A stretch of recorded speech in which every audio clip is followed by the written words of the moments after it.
We are worried about the future, said one business executive when posters from the Nielsen company conducted the business confidence survey in early February. But there was more to come. Price hikes virtually across the board and public demonstrations against government policy here in Sri Lanka.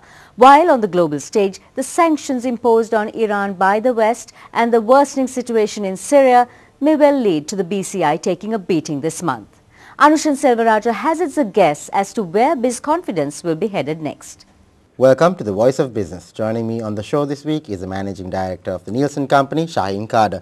Now, Shaheen, there's been a slight drop in the comfort level amongst business people about their sales volumes in the next 3 months. Could you elaborate on the reasons for this? Yes, I think what's happened is opinions have become polarized. While about half the respondents have continued to believe that businesses will improve in the next 3 months, among the other half, there has been a substantial increase among those who have said businesses will actually decline. So from 6% of those expressing a negative concern in November, it has increased to 25%. So this is really what's happened. And the reasons for this decline, I think, are several-fold. There are, of course, concerns about inflation. There are concerns about global oil prices. So these, I think, are the reasons why some of these businesses now think that the situation will worsen in the next 3 months. But among those who feel businesses will improve, they are talking of strong GDP growth. Then they're also talking of the seasonal pickup that happens during the New Year period. So those businesses are optimistic.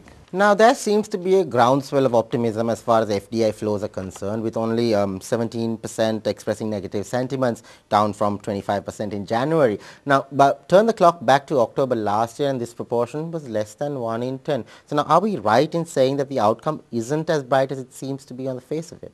I think, I think it's mixed. Sri Lanka, in fact, did have a record FDIs of about $1 billion in 2011. And however, there are some concerns being expressed whether this can continue in 2012. And I think the macro aspects that have influenced the business environment between October last year and February this year have been the Eurozone crisis, especially starting from the Greece economic issues, and the reacquisition bill. The Eurozone crisis, I think, has impacted global economic growth, and therefore concerns have surfaced whether FDIs into Sri Lanka would get impacted. We need to actually pursue FDIs in our star sectors, which I guess would be tourism and possibly in areas such as the KPO, BPO sector, and perhaps in the fisheries sector, which seems to have huge opportunities for growth. Could you elaborate on what respondents are saying about the increase in interest rates and rupee float? Respondents are concerned that foreign investors will not get adequate returns on their investments when profits are converted back to foreign currency. This was sort of mentioned some time ago when the rupee was devalued by 3%, and even now I guess these concerns would be even stronger. They are also concerned about inflation since we are in an import-driven economy. So when there's devaluation, cost of imports go up. But at the same time, we have to keep in mind that these corrective measures have been put in place keeping in mind the medium-term growth strategy for Sri Lanka. And therefore, while there are concerns in the short term, the situation would worsen if no corrective action was taken to rectify the balance of trade deficit. So therefore, I think with these changes, our exports would become more competitive and put us on a healthier footing in the months to come. We know that the sudden events in mid-February are not reflected in the BCI at this time, but could you hazard a guess as to where the index will head next month when these events are factored in? The Business Confidence Index has shown a declining trend since August last year. I guess the big concerns now would be to rein in inflation and keep it, say, below 5%, mid-single digit.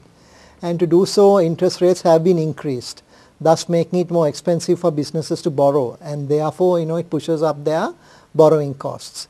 This in turn is likely to further dampen the effect on the BCI unless economic growth continues at high rates of around 8%, which should result in increasing revenues for these businesses. So therefore, they can offset their borrowing costs by having higher revenues. Benchmark's Anushan Selvaraju there in conversation with Shaheen Khader. That's all we have time for. Until next week, from the Benchmark crew, have a great week.